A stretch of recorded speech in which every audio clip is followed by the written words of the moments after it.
Wag mo offend sa akin ng mga Katoliko. Wag mo offend sa akin. Kayo na lang sa sarili nyo mag-isip tungkol dito. Pero magtataka ka, bakit pagka pumapasok ka sa simbahan, 'di ba? Hindi ka pa nakakapasok doon sa mismong simbahan. Doon pa lang sa compound pa lang ng simbahan Katoliko. Doon pa lang sa compound, meron dalawang malalaking bato na nakatayo. Tapos 10 commandments daw 'yon. Magtataka ka, ba't wala doon sa 10 commandments bawal gumawa ng larawan? Samantalang pag binasa mo sa Bibliang Katoliko, nakasulat naman 'yun doon.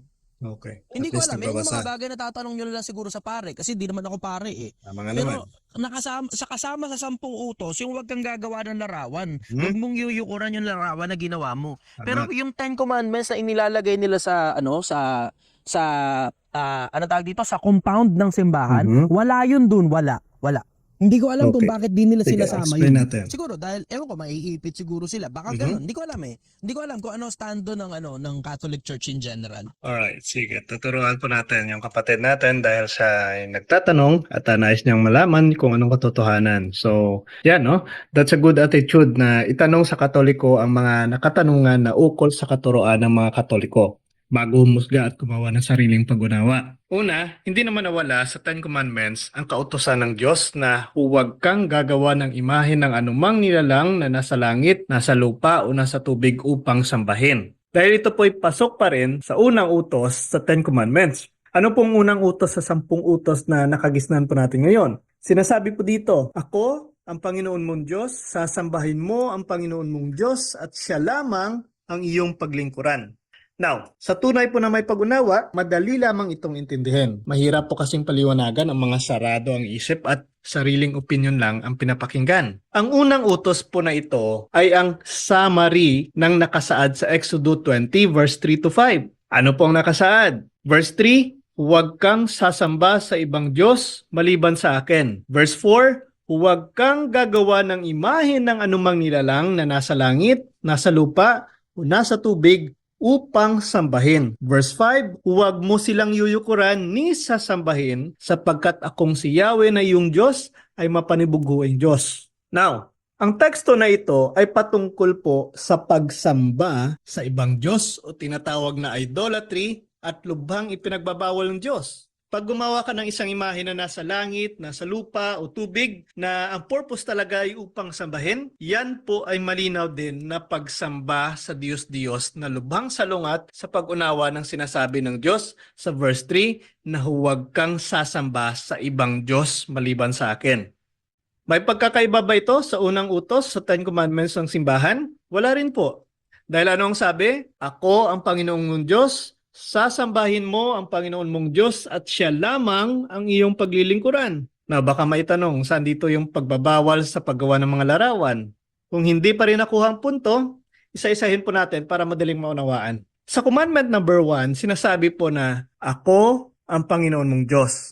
Dito po nagpapakilala ang ating Panginoon na siya lamang ang dapat kilalanin na Diyos. Kung siya lamang ang dapat nakilalanin na Diyos, dapat huwag ka nang gumawa pa o kumilala ng ibang Diyos o Diyos-Diyos na siyang tugon sa kanyang sinasabi sa Exodus 20 verse 3.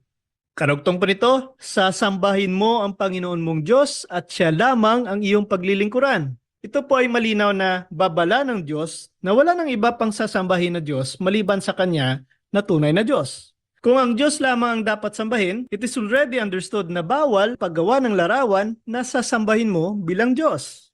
Now, nawala ba ang pagbabawal sa mga larawang Diyos-Diyos na sinasabi sa Biblia sa Ten Commandments natin ngayon? Hindi po. Dahil kung naunawaan mo ang salitang sasambahin mo ang Panginoon mong Diyos at siya lamang ang iyong paglilingkuran, ay madali na po para sa inyo na maunawaan na kabilang na dito ang pagbabawal sa mga idols o larawan ng mga Diyos-Diyosan. And take note, larawan ng mga Diyos-Diyosan kagaya ni Baal, Astarte, Asherah, Chemos, Dagon, Moloch, Tammuz. Yan po ang mga klase ng mga Diyos-Diyosan na ipinagbabawal sa Biblia. Ang nasa tamang pag-unawa ay hindi magsasabi na ang imahe ni Jesus, ni Maria na kanyang ina, imahe ng mga santo at mga anghel ay mga Diyos-Diyos din. Dahil alam natin ang mga ito ay mga karakter na binanggit mismo sa Biblia. Hindi ko alam kung bakit di nila sinasama yun. Siguro dahil, ewan ko, maiipit siguro sila. Baka ganun, di ko alam eh. Well, kung issue na naman po dito ang paggawa ng larawan na ginagamit sa simbahan ng dahil lamang sa nabasa sa Biblia na bawal gumawa ng larawang inonyuan, well, magkakasulangatan na ang unawa na iyan sa tunay na kahulugan ng mga talata na binabasa sa Biblia. Una po dito, may common sense po ang mga Katoliko na kapag sinabi ng Diyos na siya lamang ang dapat sambahin, ito ay naiintindihan na bawal ang sumamba sa ibang Diyos o mga larawang inanyuan na ginawa talaga para sambahin. Pangalawa, hindi porket nabasa lang ang salitang huwag kang gagawa ng larawang inanyuan, ay ipagbabawal mo na rin ang lahat ng larawan na makikita mo. Diyan pa lang ay napapamali na ang pag-unawa sa nabasang talata.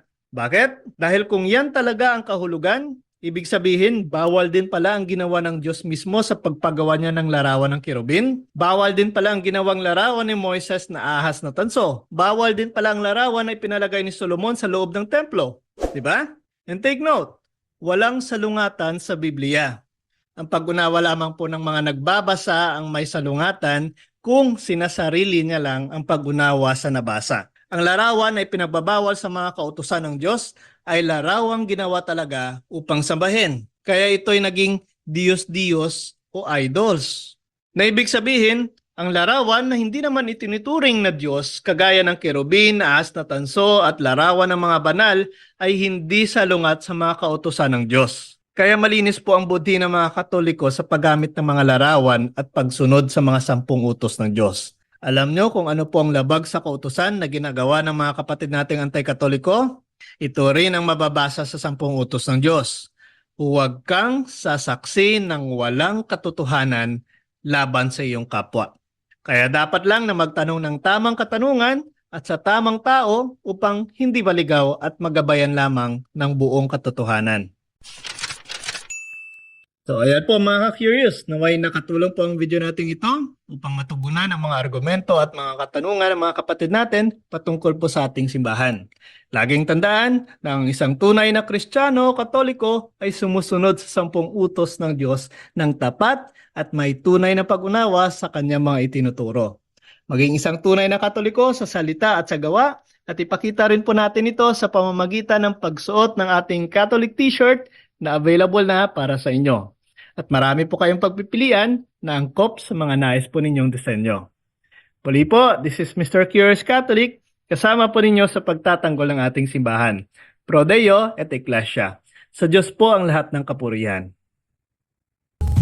Hello mga kapatid, follow and subscribe Mr. Curious Catholic. Marami tayong matutunan, mapupuno po yung ating isipan sa mga katotohanan. Dahil ang katotohanan na magbigay sa atin ng tunay na kalayaan. God bless. Hello mga kapatid, inanyayahan namin kayo, huwag niyong kalimutan mag-subscribe sa kay Bro Dance Oberio, Mr. Curious Catholic. Marami kayong matutunan sa pamamagitan ng pagsubaybay niyan sa pagsagot sa pananampalataya na inaatake ng ating mga kapatid sa iba. Yung pananampalataya, and they are not only attacking the teachings of the Catholic Church, but proselytizing the good numbers of the Catholic. At sa pamamagitan sa pagsunod ninyo nitong Mr. Curious Catholic, Facebook page and YouTube channel, dami ninyong matutunan. Isabuhay natin ang ating matutunan. Pro Deo et Ecclesia.